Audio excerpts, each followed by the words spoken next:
अनुमोदन करते हैं। खिलौना मिल जाए नहीं मिले कोई बात नहीं है, पर जिस बालक को संस्कार नहीं मिलते हैं, वो बालक या वो जीव या वो प्राणी जन्म जन्मांतर तक होता रहता है। उसके अनंत जन्म बीत जाए तो भी रोता ही रहता है, उसका रोना बंद नहीं होता है। इसलिए हमारे इस सनातन धर्म के अंदर संस्कारों की प्रधानता है। संस्कार नहीं होंगे तो वो पशु तुल्य कहलाता है। पशु तो फिर भी प्राकृतिक मर्यादा का पालन करते हैं, लेकिन जिसके अंदर संस्कार नहीं है वो उस पशु से भी बदतर निशाचर और राक्षसों का सब बर्ताव करता है। इसलिए सबसे पहली प्रधानता हमारे यहाँ संस्कारों को दी गई है। संस्कार कैसे मिलते हैं? संस्कार माता पिता के द्वारा, गुरुजनों के द्वारा, हमारे सब शास्त्रों के द्वारा संस्कारों की प्राप्ति होती है। इसलिए विशेष मैं माताओं बहनों से भी ये कहूँगा कि सबसे पहले तो वो सात्विक और उत्तम खान पीन करे, उत्तम आहार व्यवहार करे, जिससे आपका मन, आपकी वाणी, आपकी बुद्धि अशुद्ध नहीं होगी। और जब अशुद्ध नहीं होगी तो हमारे सबके शरीर माता पिता के द्वारा मिले हुए हैं, तो अशुद्ध नहीं होगी तो उस बालक के अंदर उसका शरीर पुष्ट होगा, उसके अंदर शुभ संस्कारों की भावना होगी। आगे जब जन्म हो जाए तो सबसे पहले गुरु माता होती है।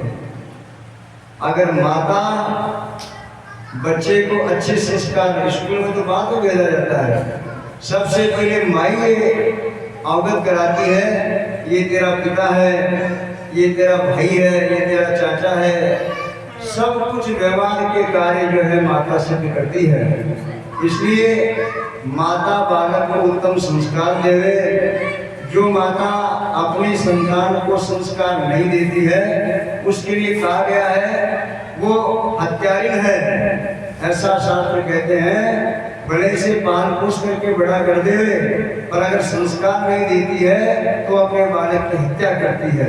इसलिए माता बहनों को चाहिए उत्तम संस्कार देवे और अच्छे गुरुकुलों के अंदर, अच्छे विद्यालयों के अंदर जहाँ शिक्षा के साथ साथ संस्कारों का भी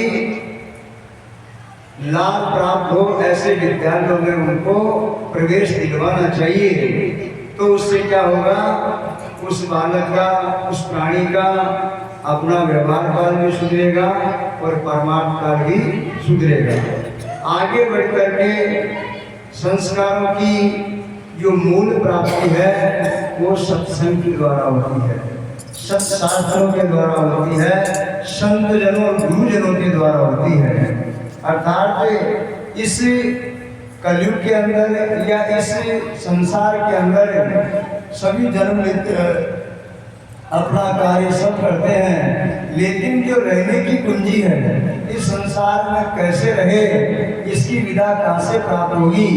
गोस्वामी जी लिखते हैं, तुलसी इस जग में ऐसे रहो जैसे जीव रहे मुखमाय, खाती है घी तेल फिर भी चिकनी नाई। इस संसार में कैसे रहना है, जैसे हमारे मुंह के अंदर जीव रहती है। ये जीव दुनिया भर के स्वाद चखती है, खट्टा मीठा चरपरा कसेला आदि सब पदार्थ जीव के ऊपर गिरते हैं, लेकिन ये जीव चिकनाई नहीं रहने देती है। समझ में आएगा आपको? ये जीव जो है चिकनाई नहीं रहने देती है, ऐसे घुमा घुमा करके अपनी चिकनाई साफ कर देती है, बिल्कुल नहीं रहने देती है। तो तुलसी इस जग में ऐसे रहो जैसे जीव रहे मुखमाय, खाती है घी तेल नित फिर भी चिकनी ना है। घी तेल सब गिरते इसके ऊपर है, लेकिन चिकनाई नहीं रहने देती है। ऐसे ही इस संसार में हम रहें, पर ये संसार हमारे अंदर नहीं रहे। समझ रहे हो आप? इस संसार में तो हम रहें, लेकिन संसार हमारे अंदर नहीं रहे। जो संसार में रहता है उसका जीवन सार्थक है, लेकिन जो संसार को अपने अंदर डाल लेता है उसका जीवन निरर्थक हो जाता है, उसका जीवन पतन की ओर चला जाता है, क्योंकि ये संसार सदा रहने वाला नहीं है। इसको हमने सत्य मान रखा है, जिसको अपना मान रखा है, जिसको प्रिय मान रखा है, ये सदा रहने वाला नहीं है, ये परिवर्तनशील है और परमात्मा अपरिवर्तनशील है। ये संसार मिटता है, बनता है और कुछ काल तक उत्पन्न रहता है, बाद में इसका विनाश हो जाता है, लेकिन इस संसार का जो अधिष्ठान है, इस संसार का जो स्वामी है, परमात्मा वो सदा रहता है। ये कुंजी संतों के द्वारा, सत्संग के द्वारा प्राप्त होती है, तो हम इसमें रह करके भी इससे अलग रहें, सब व्यवहार को निभावें, अपने कर्तव्य को निभावें, सबके अधिकारों की रक्षा करें। पिता के प्रति हमारा क्या कर्तव्य है, पत्नी के प्रति क्या कर्तव्य, क्या अधिकार है, समाज के प्रति हमारा क्या अधिकार है, इन सब अधिकारों की रक्षा करते हुए और फिर आध्यात्मिक चिंतन करें, अर्थात मैं तो कौन हूँ और परमात्मा कौन है, मैं यहाँ किस लिए आया हूँ और कहाँ जाऊँगा, ये प्रपंच क्या है, इस बात पर बार बार विचार करें। तो ऐसा करने से क्या होगा, अपनी निष्ठा जो है परिपक्व हो जाएगी, अपनी निष्ठा अडिग हो जाएगी। इस संसार के दुख मिलेंगे तो हम दुखी नहीं होंगे, सुख मिल जाएंगे तो सुखी नहीं होंगे। जैसे एक बात आती है कि किसी व्यक्ति ने मकान बनवाया, वो किराए में रहता था और उसने मकान बनवाया, मकान बनवा करके गृह प्रवेश का मुहूर्त निकलवाया और उसके 2 दिन पहले वो सामग्री जुटाने में लग गया। जब सामग्री जुटा रहा था, बाजार में गया हुआ था, तो क्या होता है, गृह प्रवेश के 2 दिन पहले ही भूकंप आता है और मकान गिर जाता है, तहस नहस हो जाता है। उसके आस पड़ोसी बड़े दुखी हुए, उन्होंने सोचा ये बेचारा कितनी मेहनत मजदूरी करके और मकान खड़ा किया और एक क्षण में सारा मकान तहस नहस हो गया, कितनी इसकी बर्बादी हुई है। वो वहाँ नहीं था, उसको बाजार में किसी ने खबर दी कि भैया भूकंप के अंदर तेरा मकान गिर गया, ढह गया। उसने बाजार से लड्डू खरीदे और लेकर के लड्डू आया अपने मकान में, लोग इकट्ठा हो रखे थे, बड़ा हंसता हंसता सबको लड्डू बांटने लगा। तो लोगों ने सोचा अरे ये पागल हो गया, देखता है ये मकान गिरने का सदमा गम सहन नहीं कर सका, अरे अपन को दुख हो रहा है और ये लड्डू बांट रहा है सबको, किसी को कहे 2-2 ले, किसी को कहे 4-4 ले। एक व्यक्ति बोला अरे तू पागल हो गया क्या, इतना पैसा लगाया, इतना बड़ा मकान, एक क्षण के अंदर सब ढह गया, तहस हो गया। हम लोगों ने पैसा नहीं लगाया, हमको ही दुख है और तेरे को दुख नहीं है, तेरे को पीड़ा नहीं है। तो बोले तुमको पीड़ा क्यों हो रही है? वो कहता है तुमको क्यों हो रही है? अरे हमको तो इसलिए हो रही है कि इतने दिन से पैसा इकट्ठा किया, अब तो कैसे रहेगा, और तू ये लड्डू क्यों बांट रहा है? तो बोला मैं लड्डू इसलिए बांट रहा हूँ, मान लो ये भूकंप 2 दिन बाद में आता तो, वो कहता है ये भूकंप 2 दिन बाद में आता तो मेरा तो गृह प्रवेश होता था, सारा परिवार इसी में रहता है, तो मकान के साथ साथ हम भी मर जाते सबके सब, तो अच्छा 2 दिन पहले आ गया। वो कहता है 2 दिन पहले आ गया तो अच्छी बात है, नहीं तो हम भी नहीं बचते, अब हम बचे हैं तो फिर पैसा इकट्ठा हो जाएगा, फिर बच जाएगा। सबका बोलना बंद हो गया। अरे इतनी बड़ी निष्ठा, इतनी बड़ी इसके अंदर पराकाष्ठा, ये पूंजी है।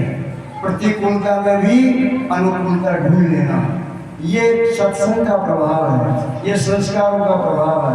अब जो हो गया सो तो हो गया, कहते भी है ना कि जो होना है वो होकर के रहता है, वो कभी भी मिटता नहीं है। और जो नहीं होना है, तुलसी भरोसे राम के, निर्भय होकर सोए, अनहोनी तो होनी नहीं और होनी हो सो। जो होना है प्राप्त के अनुसार वो होकर के रहेगा, और जो नहीं होना है वो कभी भी नहीं होगा।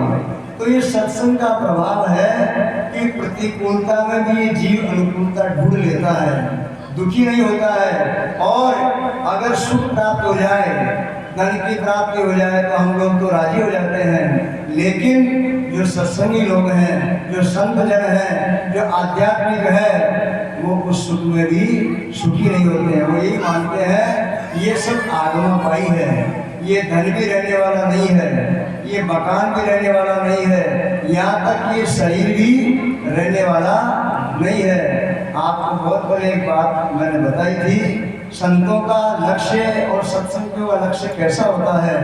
कोई महात्मा दोपहर के समय सो रहे थे और उनकी पोटली जिसमें कोई बड़ दक्षिणा थी वो सिराने लगा करके आराम से सो रहे थे। कोई एक चोर आया और उस सिराने से पोटली को खींच करके ले गया।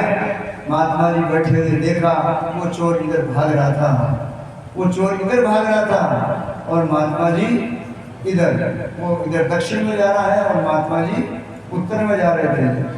तो किसी ने कहा महाराज वो चोर तो इधर गया है पोटली लेकर के, तो उधर भागना चाहिए, इधर क्यों भाग रहे हो? जिधर आप भाग रहे हो इधर तो शमशान है, इधर क्यों भाग रहे हो?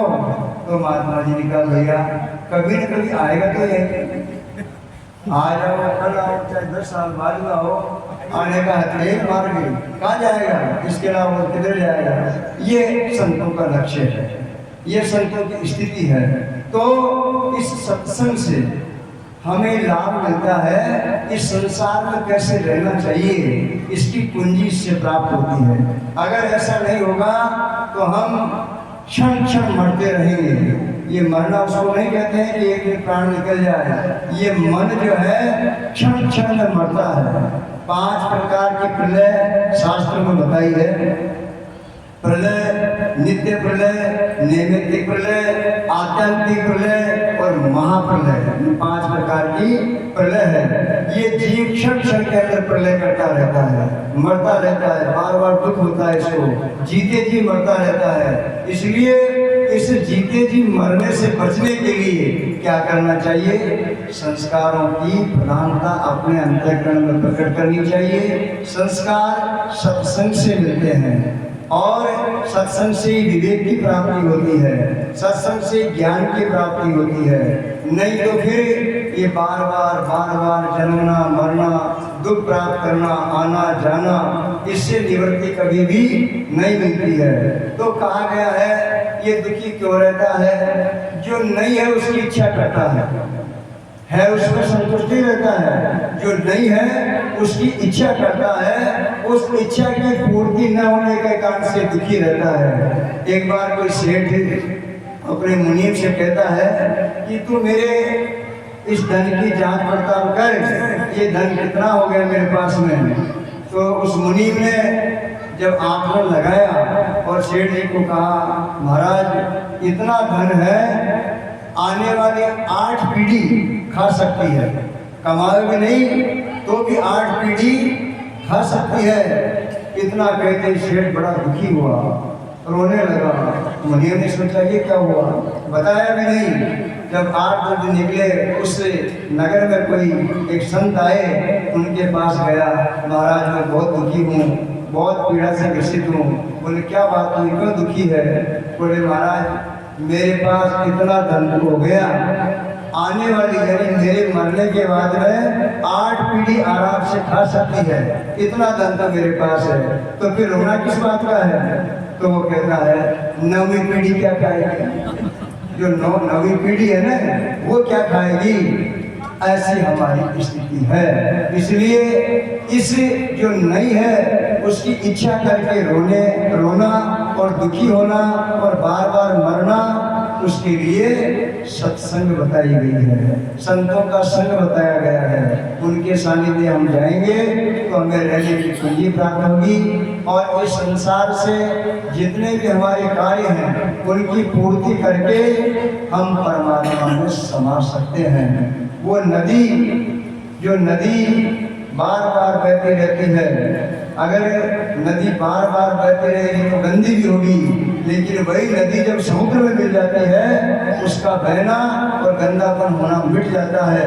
ऐसे ही जीव जो है इस 84 लाख योनियों में बार बार बहता रहता है, जब तक अपने मूल गंतव्य को, अपने स्वरूप को प्राप्त नहीं कर लेता है तब तक ये गंदा होता रहता है। इसलिए गंदगी से बचने के लिए क्या करना चाहिए? दृष्टांत आता है, जैसे सांप ने चचुंदर को, समझते हो चचुंदरी, उस चचुंदरी को चूहा समझ करके, इंद्रा समझ करके पकड़ लिया और पकड़ने के बाद में पता लगा अरे जिसको मैं चचुंदर समझ रहा था, जिसको मैं चूहा समझ रहा था तो चचुंदर निकली। और उसके दो कारण हैं, अगर वो उसको खा जाता है तो मर जाता है और अगर छोड़ता है तो फिर वो फूंक मारने से अंधा हो जाता है।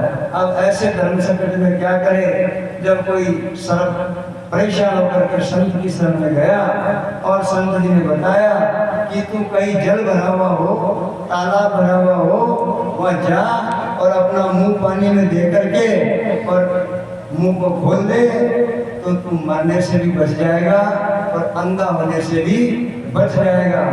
उसने ऐसा ही किया, पानी के अंदर फूंक का प्रभाव चलता नहीं है और वो शाम बच गया। ऐसी इस जीव रूपी सर्प ने इस संसार रूपी चटुंदर को और इसके संबंधों को सत्य मान करके पकड़ लिया और पकड़ने के बाद में जैसे जैसे अशांतता होने लगी ये दुखी हुआ, अरे जिसको मैं सत्य मान रखा था, जिसको सब कुछ मान रखा था, ये तो झूठा निकला।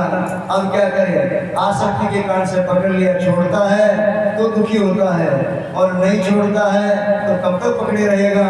जब कोई संत की शरण में गया उन्होंने बताया ठीक है इसमें रह तो सही, लेकिन आसक्ति का त्याग कर दे, ममत्व का त्याग कर दे, अहंता ममता का त्याग कर दे, तो फिर ये संसार तेरा कुछ भी नहीं बिगाड़ सकता है। नाव पानी पर चलती रहे, नाव का कुछ नहीं बिगड़ता है, लेकिन जिस नाव के अंदर पानी घुस जाता है वो नैया डूब जाती है, पतन हो जाता है। ऐसे ही हम इस संसार में रहें, हमारा कुछ भी नहीं बिगड़ेगा, लेकिन निरासक्त होकर के रहें। और अगर निरासक्ति नहीं है, संसार अपने अंतःकरण में समा जाता है, तो फिर भगवान शंकराचार्य जी लिखते हैं पुनरपि जन्म पुनरपि मरणम पुनरपि जन्मे जठे शयनम, बार बार जन्मते रहेंगे, बार बार मरते रहे। इसलिए से बचने का उपाय यही है, संस्कारों को ग्रहण करें, सत्संग का सानिध्य लें, विवेक की प्राप्ति करें, संत सद्गुरु का सानिध्य और उनके चरणों में निवास करें, तो फिर अपना जीवन धन्य हो जाएगा। और हमें मनुष्य तन जो मिला है, केवल ये 5.5 फुट का जो दिख रहा है इसको मनुष्य नहीं कहते हैं। जो मन का स्वामी होता है, जिसने मन को गुलाम बना लिया है, वही मनुष्य है, और बाकी तो सब पशु के तुल्य है। इसलिए हमको मन का गुलाम नहीं बनना है, मन का नौकर नहीं बनना है, मन का स्वामी बनना है। और इस संसार में जब तक काल के अनुसार ये शरीर रहे, निर्भय होकर जीवन व्यतीत करना है और सत्संग करते रहना है। बस इसी से जीव का कल्याण है, इसी से जीव अपने परम पद की प्राप्ति करता है। बोलो सच्चिदानंद भगवान की, सद्गुरुदेव भगवान की, सत्य सनातन धर्म।